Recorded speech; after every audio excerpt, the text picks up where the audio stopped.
ಮೋದಿ 2 ವರ್ಷ ಮುಗಿದೋಗ್ಬಿಡುತ್ತೆ ಅವ್ರದ್ದು ಆಡಳಿತ, ಏನಿದ್ರು ವಯಸ್ಸಾಯ್ತು ಅವರಿಗೆ, ರಿಟೈರ್ಮೆಂಟ್ ಸಿಗುತ್ತೆ. ನೆಕ್ಸ್ಟ್ ಯಾರು ಬರಬೇಕು? ಯೋಗಿಜಿ ಬರ್ತಾರೆ. ಯೋಗಿ ಇಲ್ಲ ನಮ್ಮ ಇವರು ಜಯಶಂಕರ್.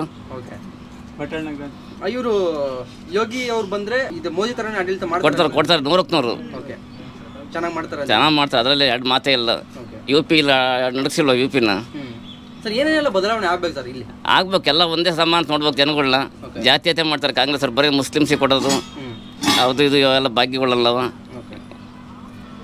ಅಂದ್ರೆ ಅದೆಲ್ಲ ಬಿಟ್ಟು ಬೇರೆ ಏನಾದ್ರು ಈಗ ಹಿಂದೂ ದೇವಸ್ಥಾನಗಳೆಲ್ಲ ದುಡ್ಡು ಹೊಡಿತಾರೆ, ಅದೇ ಮಸೀದಿಗಳಿಗೆ ಚರ್ಚ್ಗಳಿಗೆ ಕೈ ಹಾಕಲ್ಲ ದುಡ್ಡು ಅಂತ. 10% ಮತ್ತೆ ಅದು ನಿಮ್ಗೆ ಸರಿ ಅನ್ಸುತ್ತಾ? ಸರಿ ಅಲ್ಲ, ಅದೆಲ್ಲ ತಪ್ಪಲ್ವಾ? ಎಲ್ಲರಿಗೂ ಹಂಚ್ಬೇಕಲ್ಲ ದುಡ್ಡು, ಎಲ್ಲರೂ ತಗೋದು. ಹಿಂದೂ ದೇವಸ್ಥಾನದ ದುಡ್ಡು ಮತ್ತೆ ಕೈ ಹಾಕ್ತಾರೆ. ಎಲ್ಲ ಧರ್ಮದವ್ರದ್ದು ಕೇಳಬೇಕು. ಯೋಗಿ ಆದಿತ್ಯನಾಥ್ ಅವ್ರು ಬಂದರೆ ಮೋದಿ ಥರನೇ ಮಾಡ್ತಾರೆ ಸರ್. ಅವ್ರು ಎಲ್ರಿಗೂ ಸಮಾನವಾಗಿ ನೋಡ್ತಾರೆ. ಉತ್ತರ ಪ್ರದೇಶದಲ್ಲಿ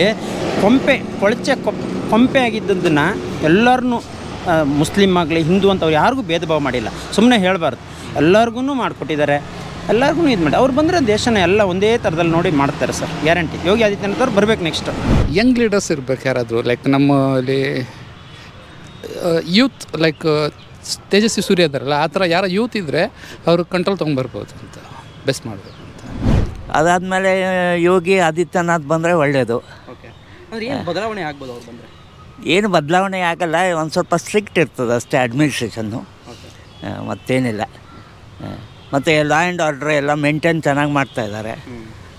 ಮತ್ತು ವೈಡ್ ಸ್ಪ್ರೆಡ್ ಇದು ಎಲ್ಲ ರಿಲಿಜಿಯಸ್ ಎಲ್ಲ ಇದು ಮಾಡ್ತಾರೆ ಅವರು. ನಮಗೆ ಯೋಗಿ ಆಗಲಿ ಅಂತ, ಯೋಗಿ ಆದರೂ ಆಗ್ಬೋದು. ಆಮೇಲೆ ಇವರಿದಾರಲ್ಲ ವಿಜಯಶಂಕರ್, ಇಬ್ಬರಲ್ಲಿ ಯಾರಾದರೂ ಓಕೆ. ಅವ್ರು ಬಂದರೆ ಮೋದಿ ಥರನೇ ಒಂದು ಒಳ್ಳೆ ಆಡಳಿತ.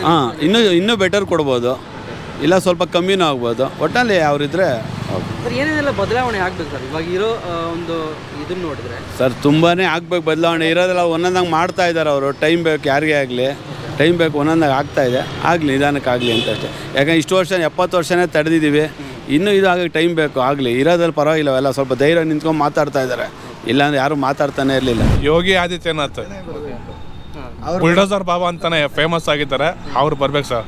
ಇಲ್ಲಿ ಕರ್ನಾಟಕದಲ್ಲಿ ಆ ಥರ ಬರಬೇಕು ಅಂತ ಅಂದರೆ ನಮಗೆ ಯತ್ನಾಳ್ ಥರ ಬರಬೇಕು.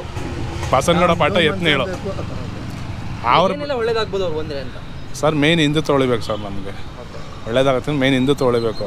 ನಮಗೆ ಹೋಗ್ಲಿಕ್ಕೆ ಬೇರೆ ಯಾವ ಕಂಟ್ರಿ ಇದೆ? ನಮ್ಮ ಹಿಂದೂಸ್ತಾನ ಒಂದು ಬಿಟ್ಟರೆ ಬೇರೆ ಎಲ್ಲೂ ಹೋಗೋಕ್ಕೆ ಚಾನ್ಸ್ ಎಲ್ಲಿದೆ ಜಾಗ ನಮಗೆ? ಸೆಂಟ್ರಲಲ್ಲೇ ಯೋಗಿ ಆದಿತ್ಯನಾಥ್ ಬರಲೇಬೇಕು ಸರ್. ಮೋದಿ ನಂತರ ಇರಾಗಂಟ ಮೋದಿ ಆಡಲಿ, ಅದಾದ ಬಿಟ್ಟರೆ ಯೋಗಿತ್ಯನಾಥ್ ಬಂದರೆ ನಮ್ಮ ಇಂಡಿಯಾದಲ್ಲಿ ನಾವು ಮೊದಲಿನ ಥರ ಹೆಂಗಿರ್ತೀವೋ ಅದೇ ಥರ ಇವಾಗ ಮೋದಿ ಹೆಂಗೆ ನಡ್ಸ್ಕೊಯ್ತಾರೋ ಅದನ್ನು ನಡ್ಸೋಕ್ಕೆ ಅವರೇ ಬರಬೇಕು, ಬೇರೆಯವ್ರ ಕೈಲಿ ಆಗಲ್ಲ. 2.5 ವರ್ಷ ಮತ್ತೇನು ಚೇಂಜಸ್ ಆಗುತ್ತೋ ಗೊತ್ತಿಲ್ಲ, ಬಟ್ ಆಮೇಲೆ ಅಮಿತ್ ಶಾ ಇಲ್ಲ ಯೋಗಿ ಬಂದರೆ ಒಳ್ಳೇದು. ಅಂದರೆ ಏನು ಬದಲಾವಣೆ ಆಗ್ಬೋದು ಸರ್? ಏನು ಒಳ್ಳೇದಾಗ್ಬೋದು? ಮೋದಿ ಅವ್ರು ಬಿಟ್ಟು ಅವ್ರು ಬಂದು ಏನೋ ಒಂದು ಚೇಂಜ್ ಇಲ್ಲ. ಅಂದರೆ ಏನು? ನಮ್ಮ ದೇಶ ನೋಡಿ ಆಲ್ಮೋಸ್ಟ್ ಒಂದು 20 years ಬ್ಯಾಕ್ ಹೇಗಿತ್ತು, ಇವಾಗ ಹೆಂಗಿದೆ. ಸೊ ಬೇರೆ ಕಂಟ್ರಿಗೆಲ್ಲ ಹೋದರೆ ನಮ್ಮನ್ನು ಇಂಡಿಯನ್ಸ್ನ ಯಾವ ಥರ ರೆಕಗ್ನೈಸ್ ಮಾಡ್ತಾರೆ. ಸೊ ಅದಕ್ಕೋಸ್ಕರ ಆಮೇಲೆ GDP ನೋಡಿ, ಕೊರೋನಾ ಟೈಮಲ್ಲಿ ಎಷ್ಟು ಹೆಲ್ಪ್ ಆಗಿದೆ. ನಮ್ಮದೇ ನಾವು ಓನಾಗೆ ಮೆಡಿಸನ್ನ ನಾವು ಇದು ಕಂಡಿಡ್ಕೊಂಡು ಜನಗಳಿಗೆ ಇದು ಮಾಡೋದು. ಸೊ ಆಲ್ಮೋಸ್ಟ್ ನನಗನ್ಸ್ಮಟ್ಟಿಗೆ GDP ಜೊತೆ ಆಮೇಲೆ ನಮ್ಮದೇ ಓನ್ ಮ್ಯಾನುಫ್ಯಾಕ್ಚರಿಂಗ್ ಇಂಡಸ್ಟ್ರೀಸ್ ಬರ್ತಾಯಿದೆ, ಮತ್ತು ನಮ್ಮದೇ ಓನ್ ಪ್ರೊಡಕ್ಷನ್ ಬಂದರೆ ಇನ್ನೂ ಅನುಕೂಲ ಆಗುತ್ತೆ. ಇಂಪೋರ್ಟ್ ಮಾಡೋ ಬದಲು ನಾವೇ ಎಕ್ಸ್ಪೋರ್ಟ್ ಮಾಡಿದ್ರೆ ಸಖತ್ ಅನುಕೂಲ ಆಗುತ್ತೆ.